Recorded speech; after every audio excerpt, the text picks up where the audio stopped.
Well, we got some people joining here. That's pretty cool. Our last live got 61,000 views. I didn't Yeah. know that until I didn't even look. I didn't know that until you mentioned it.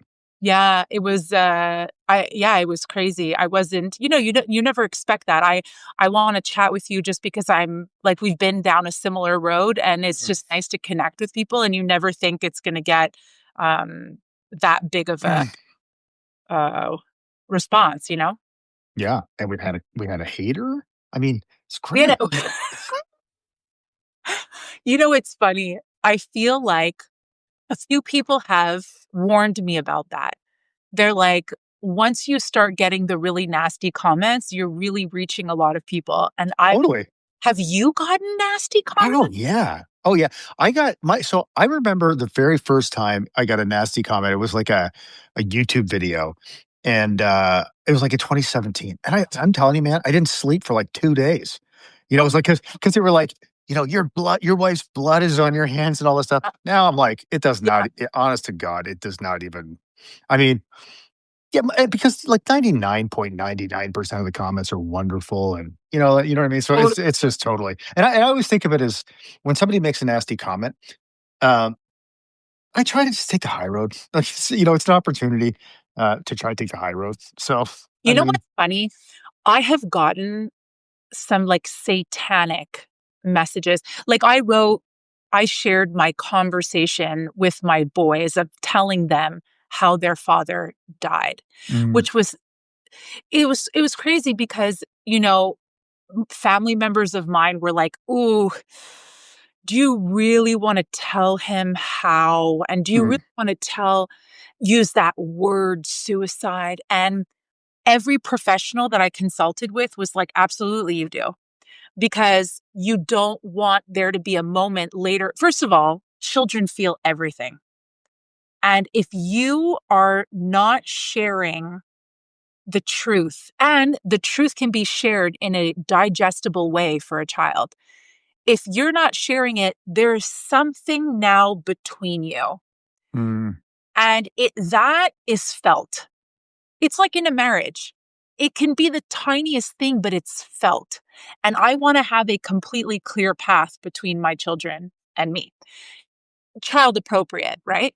sure. And so I consulted with a lot of so many organizations and professionals, and I role played, and I got to a place where I felt really comfortable talking about it. But yeah, all of that to say that post, like some people just went insane with comments and like you said, like who thinks this psycho bitch is drove her husband to kill himself and I made the mistake of following him onto his page where a bunch of men were having a conversation about me.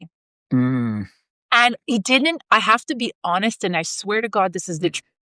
It did not bother me, mm, not even a little bit, because when you feel in your bones something, people can't take that away from you, you yeah, know?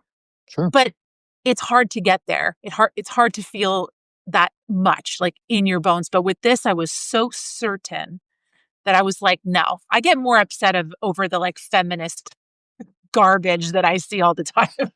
Yeah. Well, I mean, I can't even imagine I don't know if we talked about this last time, but I can't imagine I can't imagine, I guess, really what the difference of an experience for a woman is. Like, I've had a couple of women that kind of were like a bit creepy, but like literally two, where I had to just say, okay, I'm not having this conversation with you. But like Creepy two, how? Creepy how? creepy, like, you know, telling me how attractive I am and all this stuff. I'm like, Like hitting yeah, on you. yeah, yeah. And I'm like, I'm married, but like two. So if you think about that, of all the like, I think yeah, I mean, I can just imagine for like the ratio of like for you would be not the same. So, Well, uh, I haven't been hit on at all, not oh, once. okay. And Well, I appreciate that so much because yeah, that would feel very odd given the things I talk about, you know? yeah, yeah. No kidding, no kidding. No, but So, like I think I get so much kindness, but and I just see it as kindness. I don't see it as anything else. And I mean, yeah, I don't know. Um, okay, so I wanted to talk. Well, we're talking about the holidays, right? mhm, And because I mean, both of us lost someone recently. Um, when I sat down to kind of think about what comes to mind, I thought about the fact that this happened. My husband ended not ended his life. I left the marriage because of domestic violence, like almost like exactly 1 month before Christmas. And I have two young kids, and one is 4, and one is by the time I think it was 2 and 5. They were 2 and 5. And it's like, I'm sure other people on here can relate. Like just feeling like your legs have been cut off, your lungs have been removed, and you have to bring joy. You have to bring joy. Like you have nothing left. And here are these like two helpless beings that witnessed the violence, that are confused out of their minds, don't know when they're going to see their father ever again, have left their house and everything in it. And now it's the holidays, you know? Mhm. I can take myself back as if I was there yesterday, where I'm looking at my brother and I'm just like, what can we do? What can we do with the kids? What can we do? Like I just went into this hyper mode of like, what can we do for the kids? And we took them. There's this like sweet little spot that you can decorate cookies. And here they are decorating, and I'm just in the bathroom falling apart. The bathroom is right next to the table, and I don't know how I'm going to make it through the day. And I am so confused, and I'm still like the bringer of joy. Like like I think you can relate once you become the parent, you're like, "Oh, it isn't just magical holiday spirit. It's like parents are creating every moment." You know what I'm Yeah, saying? for sure. And so I would not have survived any of that without my brother and his wife, but like the ways that they stepped up for me, like we were living with them for 4 months Mhm. and it was right over Christmas, but like Hanukkah, we're Jewish. And my husband was not. And so we like merged the holidays when we got married and had our son. And we were like, we're going to celebrate both. But I told my kids, I was like, we're doing Hanukkah this year. Like, this is before the violence. I'm like, Mhm. we're going to do Hanukkah, right? I'm like, every day there's a present. I was just like blowing up because I love joy and I want Mhm. to create joy. And I was just like framing Hanukkah like it was going to be the best, like better than Christmas this year. And then that shit happened and I did nothing. Mhm. And they remembered it. They still remember every year. Are we actually doing it this year? And it was just brutal. So I don't know about you, like the relation to the timing, and how that was for you. But when I think of that first holiday, and obviously everything is different, every year is different. But like that friggin' first holiday, like just sucked everything out of me. Yeah, yeah. You know what's funny? I don't remember actually our first Christmas. So after my wife died, I don't actually remember what that maybe it's just 'cause so many things have happened since then. But I mean, when I look at my daughter passing away, like the first I mean, so this will be the 3rd Christmas, and, you know, it's very it's it's really hard. I mean, I actually find this year I I think this year might be the hardest year so far somehow, and, but my daughter's birthday, she would have been 22 in, like, 2 weeks, and then, Christmas, and then, like, 6 weeks after that is the anniversary, like, the date of her accident, her death, and so it's like this 6-week period of and then 6 weeks after that is my first wife's date of her suicide, so it's like this period of, like Oh, it's a lot. So, but yeah, I mean, I remember like, the first Christmas of 2023, I mean, there was no joy. I mean, because my older daughter I mean, my younger daughter was 18 at the time, and, I mean, it was totally just going through the motions, man. Like, I mean, we got presents, we did all the things, but, yeah, it was awful. There was not a lot of, not a lot of joy at all. And then, honestly, last Christmas was kind of the same. I mean, maybe I think we did probably a little more. Like we did all the things the first year, but maybe it was a little joyful. And I'm sure this Christmas will be a little more joyful. We'll do the things we do, but not the same. It's just it's not the same, and I think it's the process of like you know I think of grief as like the long and uh, complex and painful process of adapting to a loss. Like it's it's not like coming to terms with it. You never really come to terms with it. It's like just adapting to it. And these holidays are these things that, like all the other things you have to adapt to, like whether it's, I don't even know who I am. Like my identity's been like shattered, or all of the other things. The holidays are just another one of these things that you have to figure out how do I even do this now? Because I don't want to. I want to feel like I want these to be joyful again, and I don't I don't really know how to do that right now. So, yeah, it's tough. And I think what happened, like for me, anyways, it's what happens is, and we may have talked about this last time, but it goes from acute to chronic in a way, right? Like, so the first year is like it's very intense and very painful, and then it becomes like this just this kinda I don't know, it's like almost like you're, like, living with this chronic condition to a certain extent, Yeah, I don't know where I was going with that, but yeah, it's just, it's really like, how do you it's like trying to make something new and beautiful, yeah, when you feel like shit, yeah, basically, it's hard to do. So, yeah. yeah, I mean, but having said that, I mean, I'll get there. I mean, but it's But hold on, because you had 2 young girls, mhm, and they're how old were they when their mother passed? 6 and 5.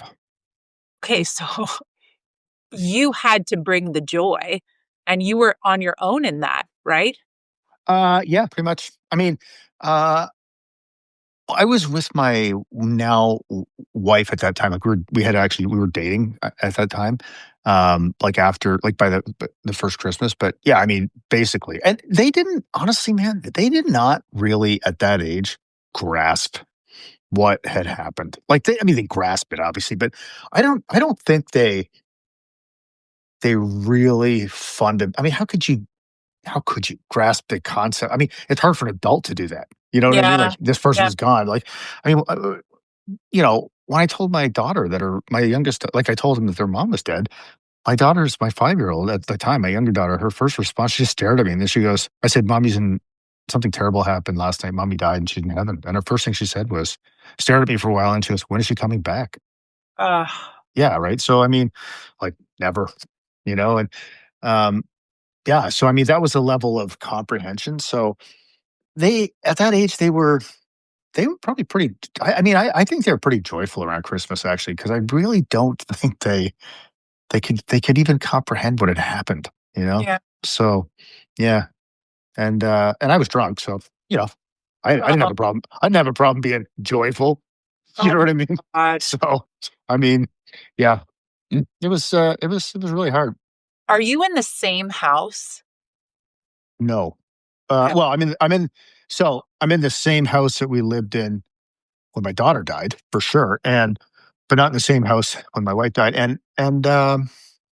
yeah, I mean, I've had lots of not really wanting to move out of this house, but wanting to move out of this fucking town, like, and just be somewhere else, get away from I mean, I've definitely had those urges. My wife has a very good policy. I may have said this last time, but she's like, "You are not allowed to make any big decisions for at least 2 years," and then Yeah, she told me, yeah, so now we're in 3 years, so no big decisions, but, yeah, yeah, brutal, brutal. I mean, and I think the other thing too is, it impacts you in all these other ways that all these like peripheral things around the holidays. Like, so for example, I went yesterday to a Christmas party for a company I do some consulting for.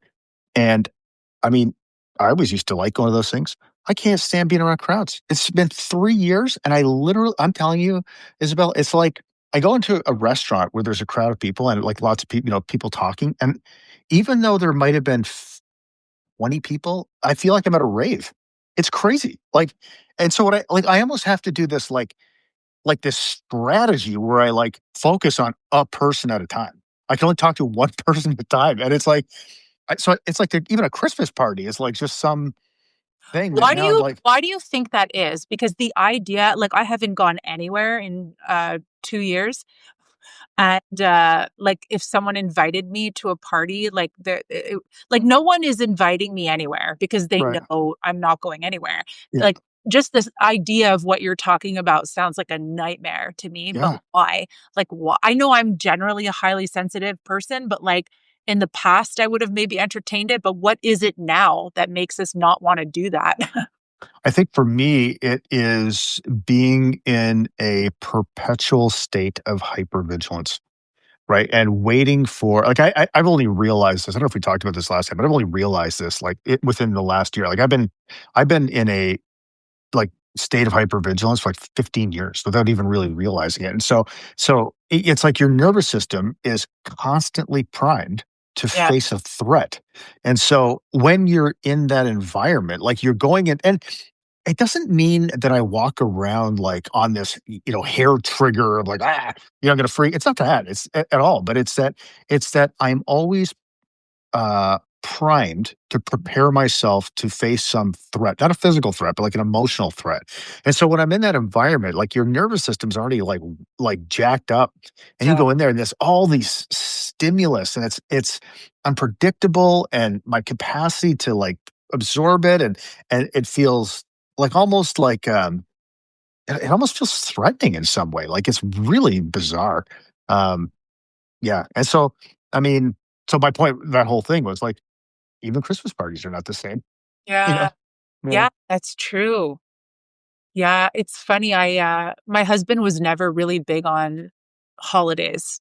He was, I mean, he used to be religious, he grew up religious, and then he became, atheist, Mhm. and so, like, trying to do things related to the holidays felt like pulling teeth, because, like, once you have kids, like, it's not about you anymore, Yeah. Um, it's about creating those memories, together as a family, but, like, yeah, I have this really vivid memory of, like, that first Christmas after I left.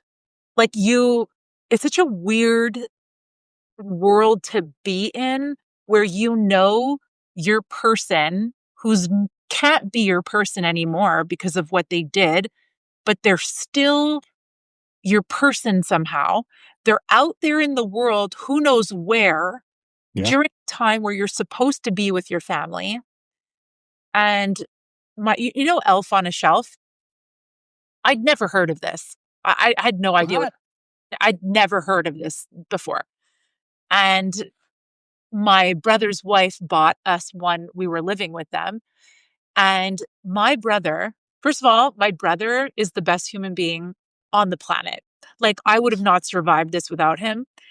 But the ways that he stepped up for my family, like, you're supposed to hide them everywhere. And, like, Yeah.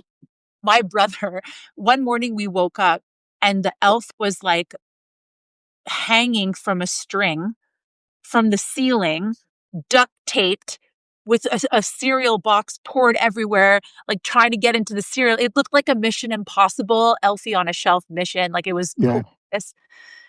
And every day when he would do like little things like that, like, it was just so, it allowed me space to breathe, just to breathe, because I felt like I couldn't breathe. I was already failing at Hanukkah.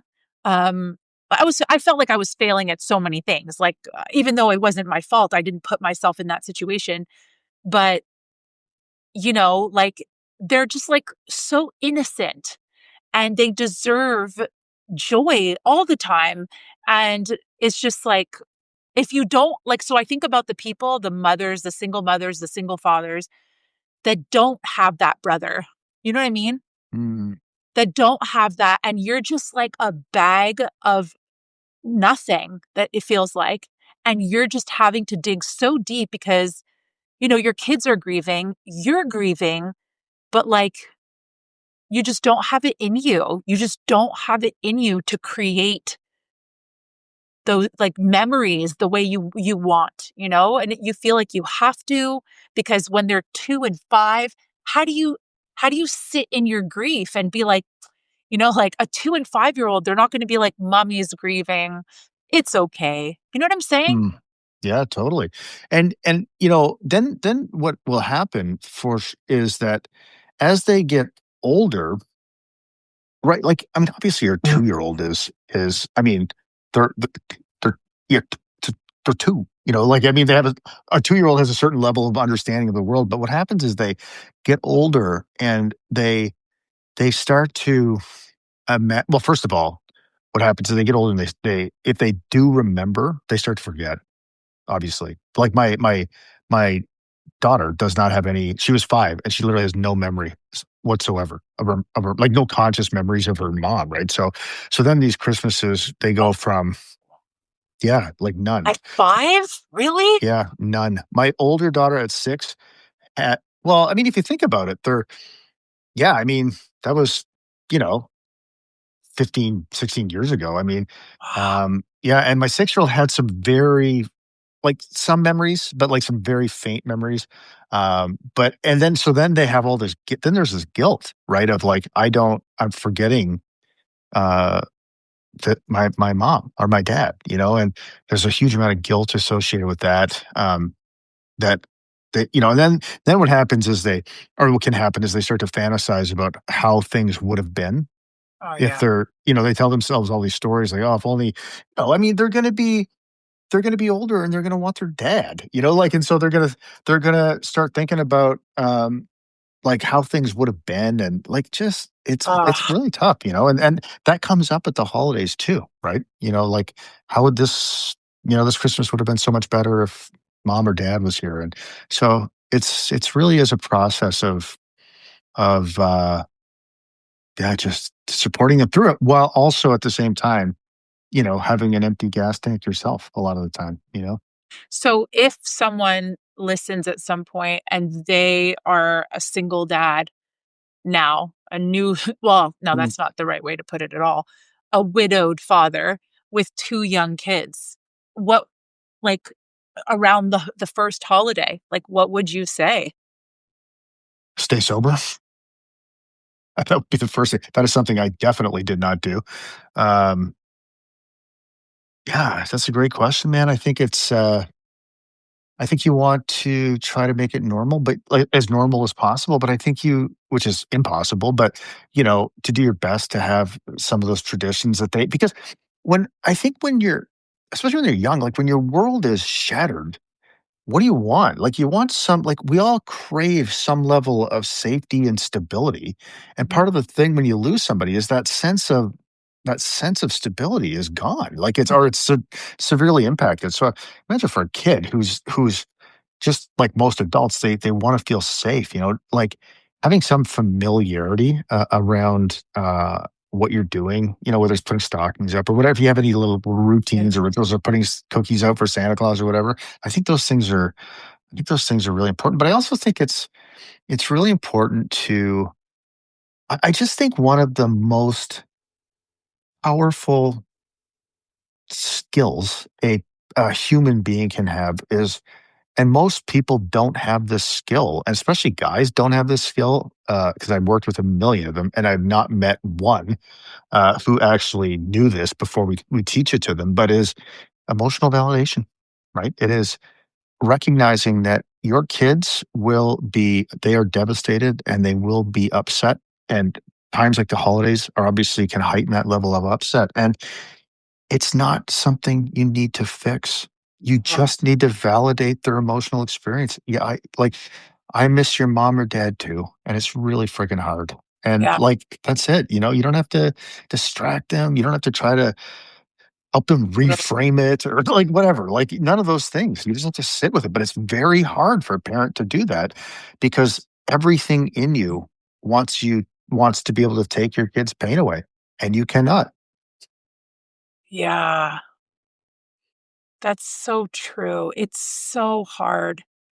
That's the hardest thing. I think that's the hardest acceptance that I have been faced with in all of this is when professionals are telling me, you didn't cause this. Mhm. This is part of their journey. You cannot prevent how they are going to process this throughout their life. Like you can do everything, right? You can be present, you can be available, you can stay close, you can put good male role models in front of them. There's a long list of things that you can do. But just as we don't fully grasp how one person goes towards addiction and one doesn't after the same trauma, there's so many factors, right? There's Yeah, so many factors. And so that's been the hardest part for me is like I've had to just have a level of acceptance that is terrifying. Like that's how I describe it. It's a level of acceptance, and I know you understand what I'm talking about. That is just terrifying because what it, like yeah, like I said, you can do everything that you know, but like in your doing, it can't be about controlling. Does that make sense? totally. It Yeah, I can't be mean, about controlling, and it's gonna like maybe God forbid one of my sons is gonna have more difficulty at some point than another, and it's just like I have to just be ready, and that terrifies me. It just terrifies me, you know? Like every conversation I've had with the therapists, I've spoken to like 6, is like, how do I prevent this from happening to them? How do I make sure that they don't think this is an option for them? How? And it's like, nobody can give me the friggin' answer that I want to hear. And no one's ever going to give me the answer I want to hear. that's right. So it's excruciating to live in that, live parallel to that, you know? Oh, 100%. And yeah, I think like if I look at my daughter Chloe, I mean, I don't know if I was talking we talked about this last time or not, but did I tell you about the letter I found that she wrote her mom? Did we talk about that last time? The letter that you found that she wrote to her mom? Yeah. I don't So think so. yeah, so Chloe would have been I guess I don't know, I forget. I think she must have been about 16. I feel like it was like 2018 or 2019 maybe, but anyways, and I don't know why she did this. I think maybe she went to saw because she would never ever go to like a therapist, man. Are you kidding? No fucking way. She was like, "I will sit there." And we sent her. She's like, "I'll just sit there with my arms crossed. I'm not talking to them." And the therapists were like, "Yeah, like somebody's got to want to go. You can't make them go if they don't like they. It won't be useful if you force them to go." So, but yeah, so maybe it was a school counselor or something. But in 2018 or 2019, my wife actually found a letter. It was kind of sticking out of her bag, and she took a picture of it. And she sent it to me at work, and it was the most heartbreaking thing I have ever read in my entire life, man. It was, like, basically a beautifully articulate, like, letter that she wrote to her mom, her dead mom, and just, like, basically saying things like, "Since you died, there's not one time in my life I have ever felt good enough because, I wasn't good enough for you to stick around for." Yeah, I mean, I was at work I was at work and, and I love you and I hate you and just all of this stuff, and even, shortly before she died, she had gone down maybe like a month or 2 before she died. So my first wife is buried, about an hour from here, and, she had gone down with her friend, and I was talking to her friend, after Chloe died, and she said, "Yeah, we went down, she, like, stomped on her grave," and, like, so she just had so much anger at her mother for abandoning her,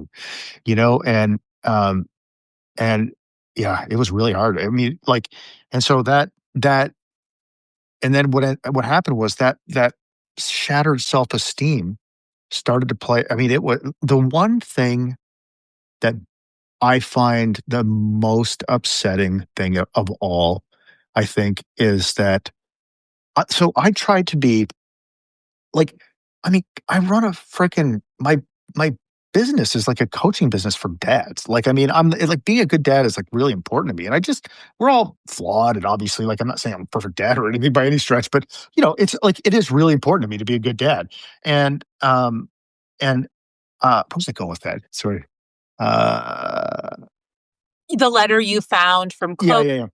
Oh, yeah. And so I don't know. I guess what I was saying was I just, I was not oh, yeah, I know what I was gonna say. So part of that was, being a like, trying to be the best male role model they could, like, Mhm. ever have, and, hoping to, set the bar really high so that for what they expect in a man and a husband, but for Chloe, her self-esteem was so shattered by her mother's suicide that, I mean, she got in these relationships with, like, not really relationships, but, like, she let guys just treat her like shit, man.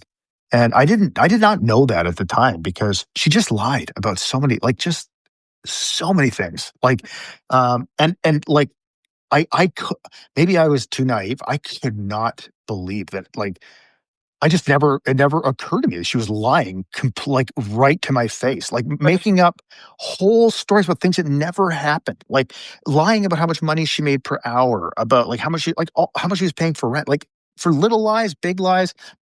I mean, I don't know, I knew there was some things she's probably lying about, but, like, not to that extent, and so, but when I heard that from her friend afterward, I mean, that's just heartbreaking for me to imagine a young woman, with shattered self-esteem, just acting out in ways and letting these guys just treat her like shit, which is actually just making the problem worse. I think about that from time to time, and that hurts my heart quite a bit. Oh, for sure. Oh, for sure. Oh, that's hard. I wasn't breathing, like, while you were talking Mm. about that. Like, that my mind just starts going to, like, "How can I prevent that? How can I prevent that? How can I prevent that?" Oh, man. Did you guys talk about Cindy Yeah. after? Like, was her name just in the house all the time? Um, how was that, like, on a day-to-day basis? So we definitely talked about it. I think Tanya, if we, I've heard her say, "I wish we talked about her more." Um, but we definitely talked about it, and we always would, I would, talk to the kids and ask them how they're doing, and, offer to talk about it, but also it's painful for them, like, to talk about it, right? So it's, even there was times if we tried to bring it up, like, they don't wanna talk about it. So, yeah, I mean, we probably could have done more, but I will say, like, I mean, one thing I think my wife, Tanya, has just been amazing about always, is just being completely open to honoring Cindy in that way. Like, it was never this thing where, "Oh, that was your first wife." You know what I mean? Like, never any, I would never be with someone who was like that, but she was always just completely open to, you know, honoring Cindy, for example, and all of that. So, yeah, but You yeah. know, I have to share what I did because, sometimes you get these little flashes of direction, right? Mhm. And, when this all first happened, like, I immediately went into, like, well, also professionals were telling me, like, he needs to talk about it. He needs to talk about it. Like, when I don't know what exactly happens in the brain here, but, like, when you talk about something that's traumatic, it goes from one part of the brain to the other, and that's what you want. And so it's not, you're not, the child isn't, like, hijacked in that trauma anymore. They can make sense of it and process it, and he would not let me talk. My eldest would not let me utter a word. I couldn't say the word daddy. I couldn't say anything. Anytime I tried, he screamed at me to shut up in such a visceral way, it was scary. And so I felt extrememely defeated, super, super defeated. And then I don't know if it was like 9 months later, 10 months later, and like, the darkness must have, like, started to just, like, part a little bit, but I was like, "I gotta tell you a really funny story about daddy." And I told them this hilarious story, and he would probably kill me for telling this story. But essentially, we would always go to yoga together.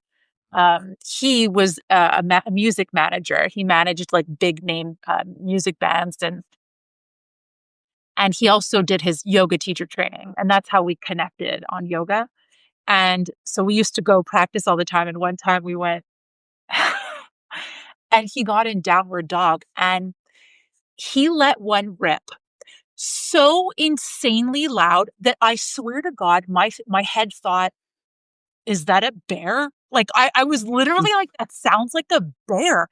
And then when I realized it was him, I was rolling on my yoga mat. I had to leave the room. I could not stop laughing.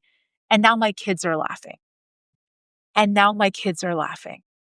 So since that day, every day, it's if we're shopping at the grocery store, I'm like, "Oh, should we get some olives?" I'm like, "Daddy loved yeah, yeah, let's get olives." Like my son wants to be like him in all ways, like always. And so, but that funny story broke the ice for all of us. And since then, it's hard. Once in a while, I talk about like, Daddy did a really bad thing. Like, Mhm. Daddy did something really bad, but he is not bad. And I'm trying to get them to understand that, but to also like, you know, remember the good in him, because they're half of him. And if they think he's bad, they're going to think they're bad, you know? And so I don't even know where I was going with all this, but um, yeah, so we're doing that a lot about the holidays. Like we got a Christmas tree and like we got a musical note as an ornament to represent him because life is all about music and artists and a taco because we used to always go get tacos in Orange County. And so just trying to do that, but like, yeah, that note that you bring up, that's what terrifies me, you know? But it's also very real and it's like okay, you know, because I'm sure you had some of that. I have some of that. Like I Mhm. love him and I'm so fucking mad at him. Like there's so much anger. Like they just coexist, you know? And but yeah, that must have been very did you talk to her about it?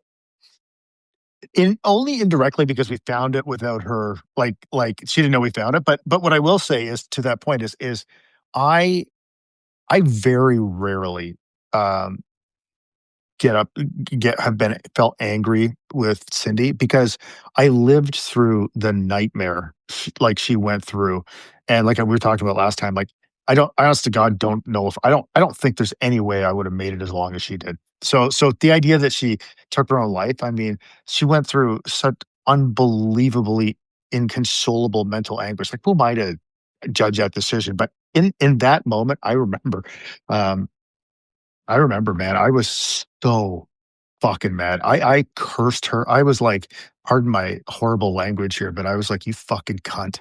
Like, I was so fucking mad at her for killing herself and causing our kids all of this pain.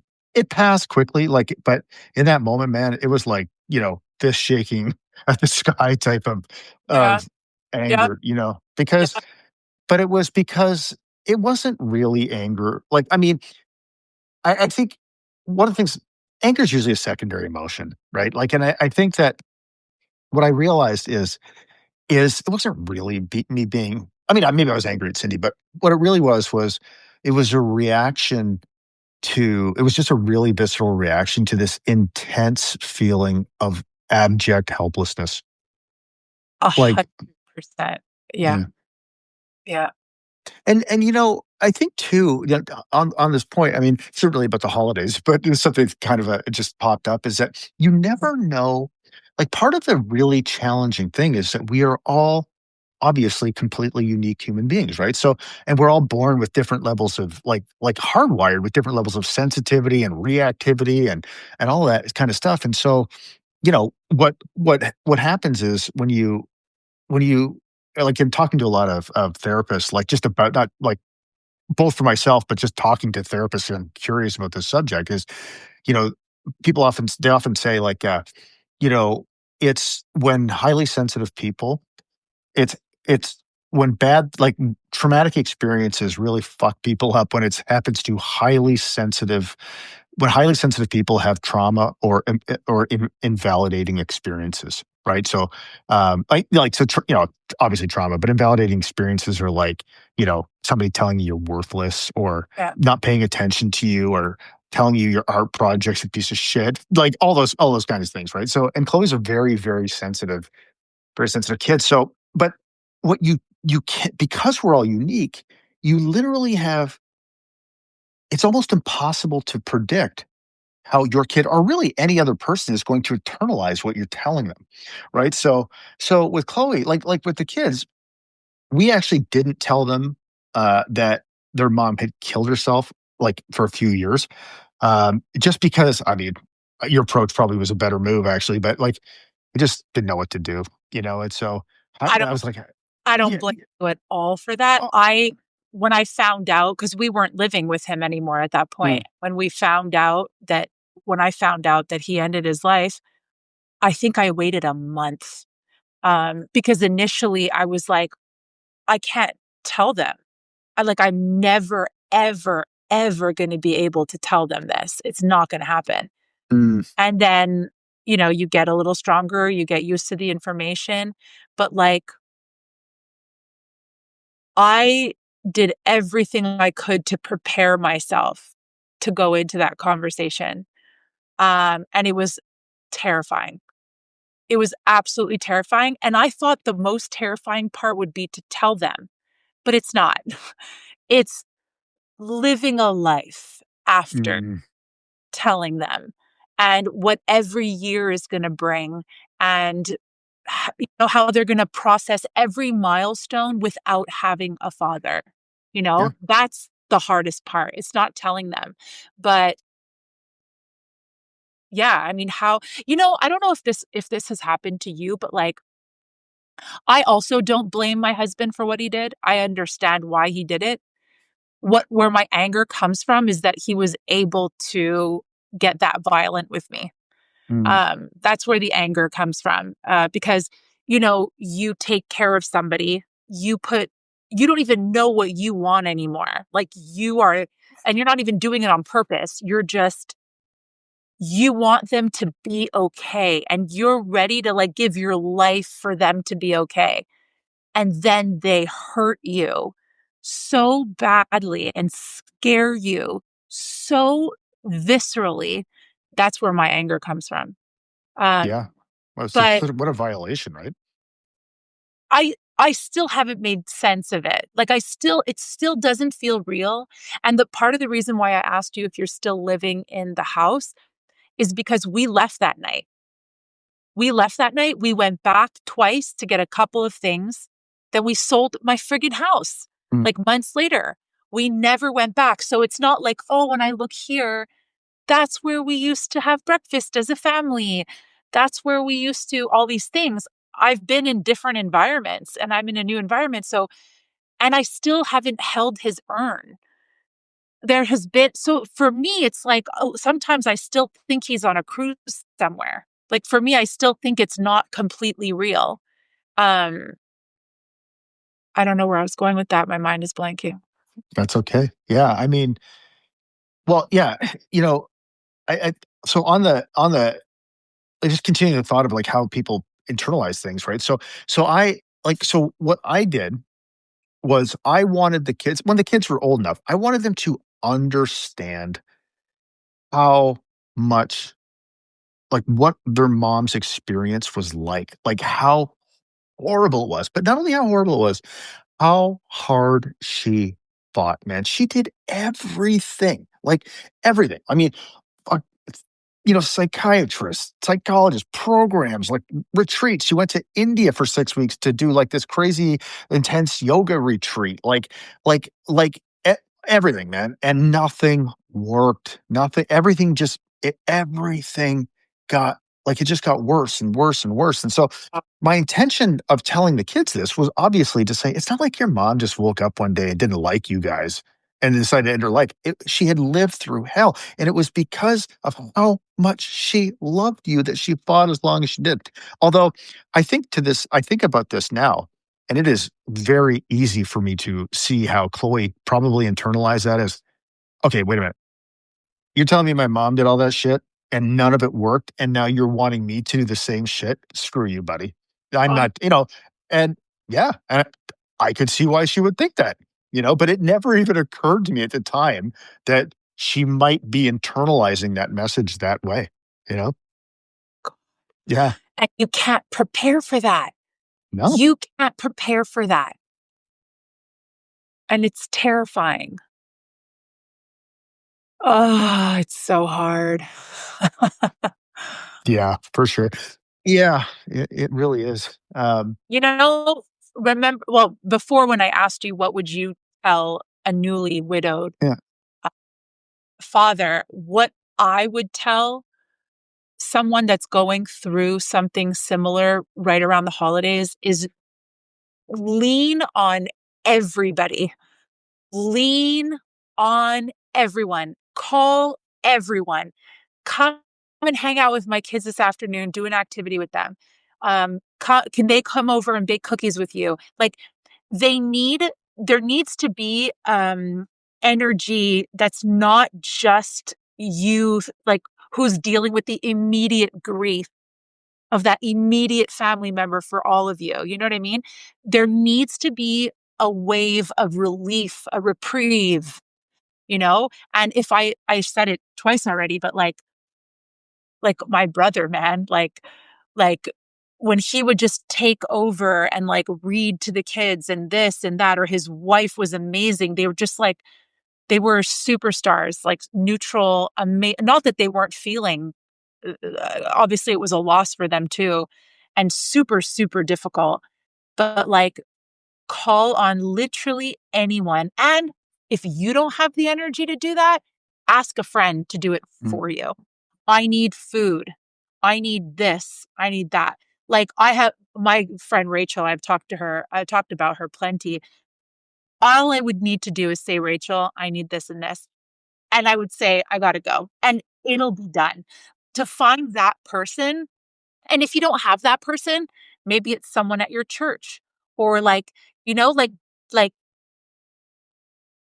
sometimes designating, asking someone to do that work for you and getting whatever help you need. Because let's face it, some people just don't have a big village around them.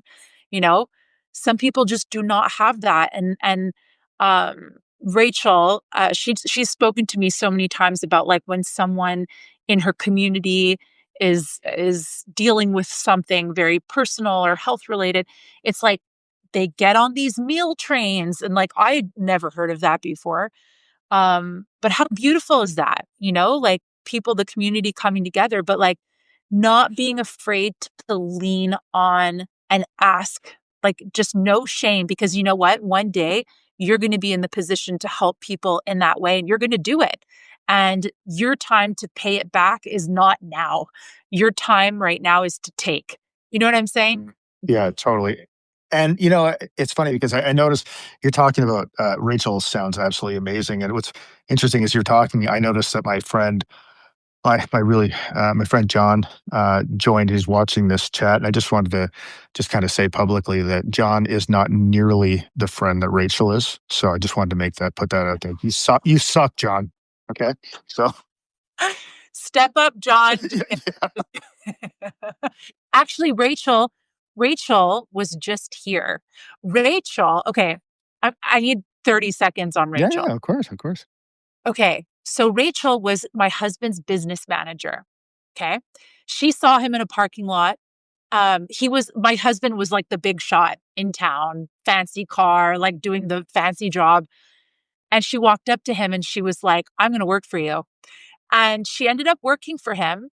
Um, my husband was 12 years older than me, so a long time ago. And then my husband ended up closing that corporation, beginning a new one, and he was working on his own and he needed help. And we were in Hawaii together. I was working for a yoga festival and I said, "Why don't you call Rachel? See what she's up to?" He hadn't spoken to her in so long. He had just mentioned her and I was like, "Give her a call." Like based on what I'd heard, Mm, I was like, "You need to call her." And so he called her and she started working for him and she called herself like the Pepper Potts. Is it Pepper Potts to what is it? Is it Iron Man? Am I like messing this up completely? I wish she was here to correct me. No, I think the pepper Um, pot, I think that's like a Marvel Iron Man thing. yeah, yeah, yeah. So anyway, she was everything for him. And then she became everything for me Hmm. because she knew him so well. Um, yes, Iron Man. Thank you. And by the way, Uh, son, I just want to say to son, your actual wife's memorial service. So first of all, please, like, I'm so sorry you lost your wife passed away. Her memorial service is actually my daughter's birthday, interestingly enough. So, anyways, I just wanted to point that out. But yeah, oh wow. Oh wow. Sorry, I just want to read that. Two young teens at uh I'm sending you a big hug. Um so yeah, she became her and I just became the best of friends. And she lived in Texas and we were in Orange County. And every time I was in crisis, which was very often, she hopped on a plane. She's a family. She's homeschooling, running the show.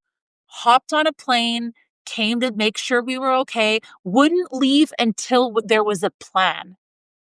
She always knew what to do. wow, And oh no. And like when I had a baby, flew out from my baby shower. And in the card, it was like, your gift is I'll fly out again when the baby's born just to help you, which she did. And she answered every phone call, every text, everything for a decade. A decade. I really struggled. Like when my husband was going through suicidal periods, which was often, I really struggled. And she just always picked up the phone. And she was just here. She was just here. I hadn't seen her. I ghosted her. Um, when I was attacked, I stopped talking to her because I couldn't. She hung on. She just kept sending me notes on Instagram to keep like allowing me to feel that she was still there. And I always say this, I everyone needs a Rachel in their life. Like and so I hope everybody that is going through something remotely similar has someone like that in their life that they can lean on and ask for help because that's it. I'm not someone that asks for help. Are you someone that asks for help? well, that's a good question. So before I answer, I just want to say one more time. I'm not trying to beat a dead horse there, but John, are you listening, please? So take notes. Now, it's hard, So I think of it like this. So I am better. I would say I'm much better at asking for help. One of the reasons is because I it's not always easy. Like I don't want to say that, but like one of the reasons is we run this dad's group, and the whole idea of this dad's group is like lean in and get help from other have like a band of brothers or whatever. But I always think of asking for help like so. I would say to people when like how does it feel to help someone? Well, but no, everybody says it feels good. So it's like, okay, well, if you ask someone for help, even though you might feel uncomfortable, you're giving them a chance to feel good. So, you know, n- ripping people off from the chance of like, feeling good by helping you, it's not really a way to build like a really connected, meaningful life. So we all need help, like for example, I'm really actually kind of curious about this. This might go on like a complete fork in the road or a complete deviation, but like for me, you mentioned like how would you, if you don't mind me asking this question, how strong would you say your faith is? Like, you mentioned you're Jewish, but I mean, do you consider yourself fairly? I don't know. How would you describe it? Um, I have a very strong belief in a higher power. Mhm.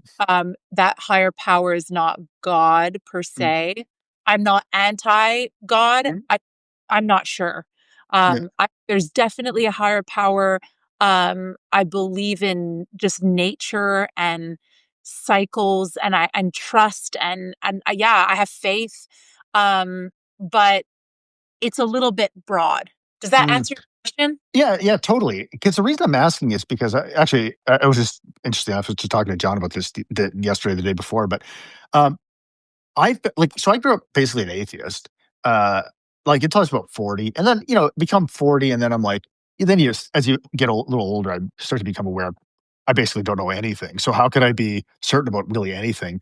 But what I find now, and this is really ties into the asking for help thing is I feel so unbelievably called towards Christianity, right? And it is so disconcerting to me, like, because it's so I've never it's just I don't know. But part of what it is it's that it's that the community of people that I know who are like especially the guys I know that I would say are fairly devout Christians are the most unbelievably loving and supportive people in my life and are walking with me like in a really active way, like walking on this journey with me. But on the other thing is that 3 years into this and, less so with my wife. I mean, that was 15 years ago, and, I mean, it's obviously still comes up from time to time, and like we were talking about last week, part of what makes it hard is that my wife's death is ultimately what triggered her mental illness and death is, like, kinda triggered the chain of events that led to my daughter's death, so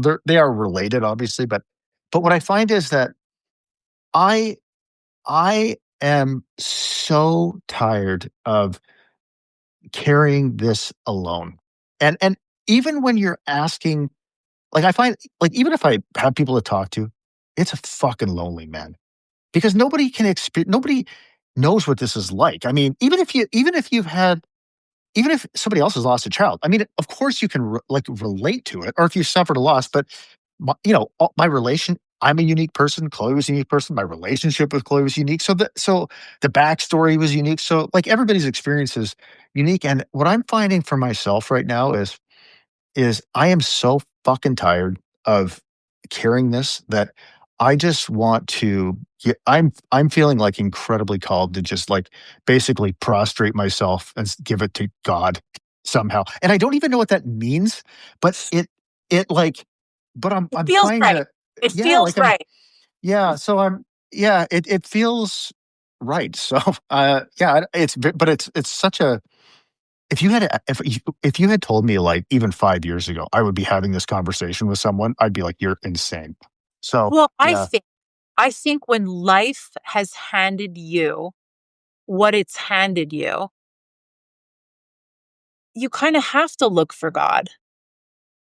I think so because I think what I like so kind of what I how I've been thinking about it is okay, I don't know what I believe right now, however, I do know that, again, I have some absolutely incredible guys in my life who happen to be Christian, uh, and but also that, I also know that as I look to navigate this loss and heal and move forward and all these things, man, like being more intentional about regardless of whether you believe in God, just living a life that like tries to be more intentional about following the teachings of Jesus. They're freaking brilliant, man. Like, I know. I right? know. Rachel is all about Jesus. Yeah. Yeah. And I always tell people, like, this is what it looks like. This is Rachel, if you wanna Yeah. know being a true Christian, and following what Jesus wanted, Mm, look at how Rachel operates in her life every single day. yeah. And, I after my husband's suicide, I called Rachel up at some point months later, or I texted her because I think I was too sad about the question. And I was like, "Can you please be my son's godmother to both of my sons?" I'm like, "I don't know what that means entirely, but I'm like, I want you to be that because she will steer no one in the wrong direction, you know?" Mhm. And um but I know what you mean. Like when my husband was really battling addiction issues, Al-Anon. And Al-Anon is all about releasing it to God. Yeah. And so I think to your point, I think when you're young and naive and life hasn't handed you something that is so utterly confusing that you up until that point you can find the answers. You know what I'm Yeah. saying? But Yeah, yeah, after that, you can't find the answers. And so you have to give it somewhere that can hold the question, and you yeah. can't hold the question on your own. It's too big of a question. Do you know what I'm saying? That's a really I really love the way you just put that actually. Yeah, that totally resonates with me for Yeah. sure. Yeah, and I think people watching and I think people that have gone through similar things know exactly that feeling, and I find it's so I don't know what the word is, but when you're talking to someone that hasn't been there yet, and hopefully they'll never be there, Mm. but I think we all kinda get a turn at some point in life. I think none of us are immune to, I mean, the degree is gonna look very different, but, you when you're talking to someone that just doesn't know that yet, it's just like, I hope you don't ever have to learn the lesson, but it's also very powerful, you know? Oh, 100%. Something that's actually interesting is just, actually just keep myself while I talk, but, like, I've Chloe's urn has Oh, has been sitting on my desk for, like, 2 years, and I never look at it, man. It's just, like, sitting right there. The idea that she is, like, in this fucking thing, I still cannot wrap my head around it, but I just every time I think about what to do, like, I basically have a freaking panic attack, like, and but I think we just talked about it, and I think, I finally am at the place where we're gonna bury her with her mom, and, I just, yeah, my wife just kinda asked me about it, and it just feels like the right time. So that feels like I don't know. So there's something about oh, returning her to the earth, but like, but but returning her to her mom, you yeah, know? Like, I'm sure you think that they have already been returned to yeah, one another. for sure. Wow, that's really touching. Um, and I'm sure that was hard for you to come to. Very. Well, actually, it has been hard because literally my wife would, just occasionally ask me about it, and it's like instant like lockup, man. It's like instant nervous system overload. I cannot even comprehend saying like even like saying uttering a word about it. Like it's just like and and she's not trying to rush me or anything, but it's like obviously, but like it's like it'll feel I'll know when Uh, so much of this experience is listening to your body and just, like, trusting that you'll know when the time is right to do whatever the hard thing is, and yeah, yeah, so like almost 3 years later, it feels more right than I don't wanna say it feels how can it ever feel right? But it feels much more right than it ever has in the past, so, I think that's it then I gotta talk to my daughter about it and all that, and, I mean, it's not just a decision I'm gonna make on my own, obviously, but, yeah. yeah. So, yeah, and, Wow. and so one last thing kind of on the, back to the holidays is, like, one of the questions my wife just asked me this year is, like, do we wanna put up a stocking for Chloe this year? Like, is Yep, it how important is it for that to be a yep, tradition? And I'm like, I don't know, it doesn't really feel that important to me. But, like, maybe it feels important to other people. Maybe it feels important to Mel. I haven't asked Mel about it yet, but, um, but for me, that just doesn't like, that kind of gesture, to me, is not important. Like, just it's obviously not there's not I don't know. It's not important to me. So, if it's obviously, it might be important to somebody else, but I think we might not do that this year either, or we I'm might. I'm Yeah. so glad you brought that up because that just gave me the idea that I need to ask my boys individually, Mm, how do you wanna honor your father for the yeah, holiday? How do you wanna honor your father? And we do both of them, you know?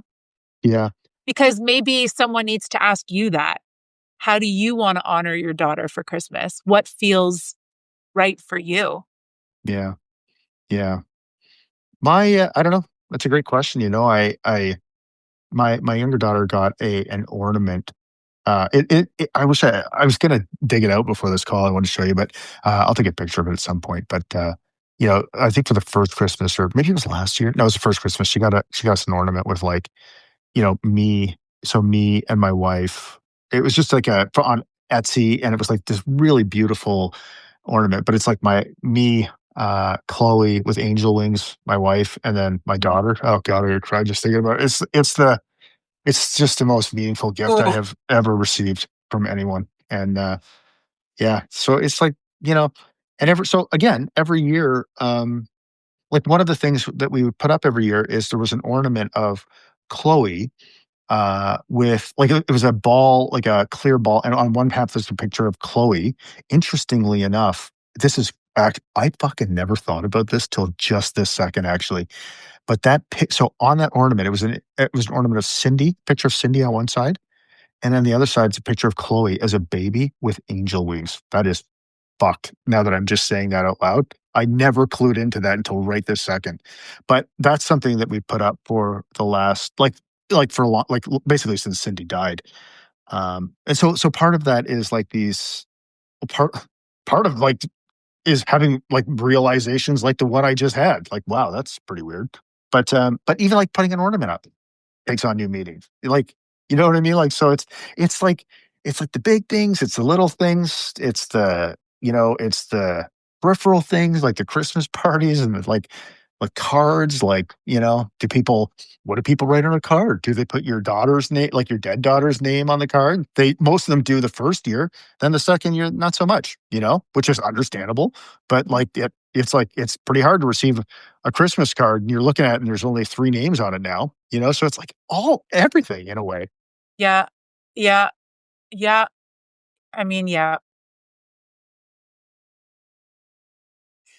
it's tough. It's a tough I mean, I think once you go through something like this, it's just tough all around. I don't know that the holidays are necessarily, like, harder. It's all hard. You know what I mean? Yeah.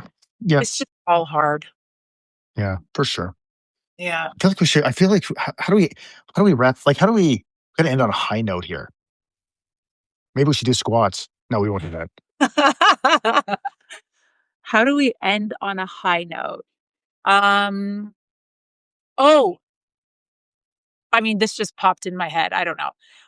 What would Chloe have liked you to do for yourself for the holidays this year? Ooh, that is a great question. What would she like for me to do for myself? You know, is to this probably is not the answer you were thinking, but the first thing that came to my mind is to fully accept and believe that she is okay and that she's with her Mhm. mom. Yeah.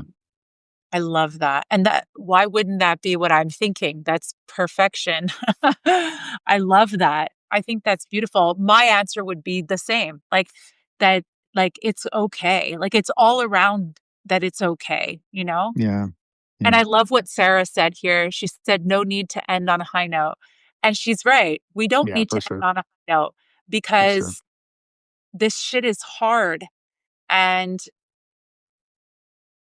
I love these conversations and I love that we're bringing like honesty to such really hard things. And, my goal in all of this is if I have one, is just like that one person watching, that's like, it's just happened to them. And they're just like, how am I going to survive? Yeah.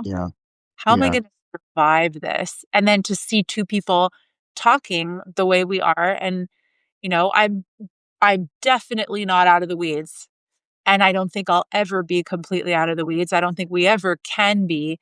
But, you know, life moves forward, and we process the traumas and this pain, and it morphs.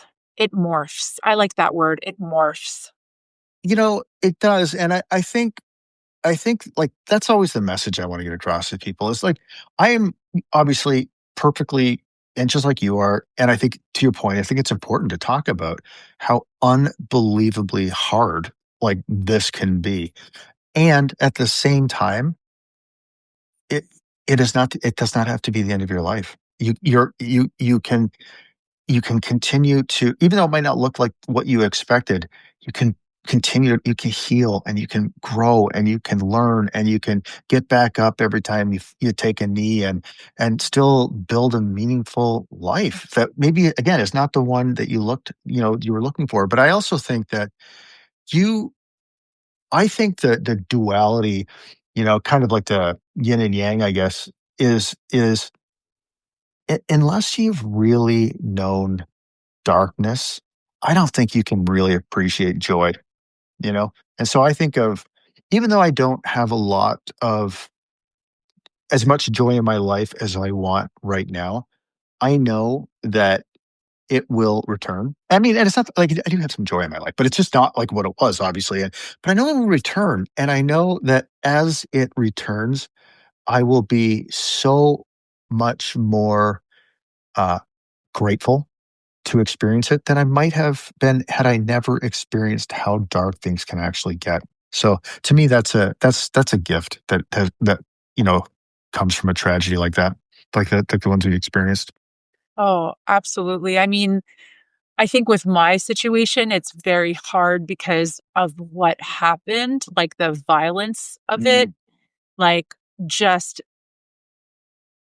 there's something about that that like makes me feel so like I'm just like really happy to be alive and that like not even it's not even that, it's I'm happy my kids are okay. mhm. So I'm still in that. I'm frozen in that.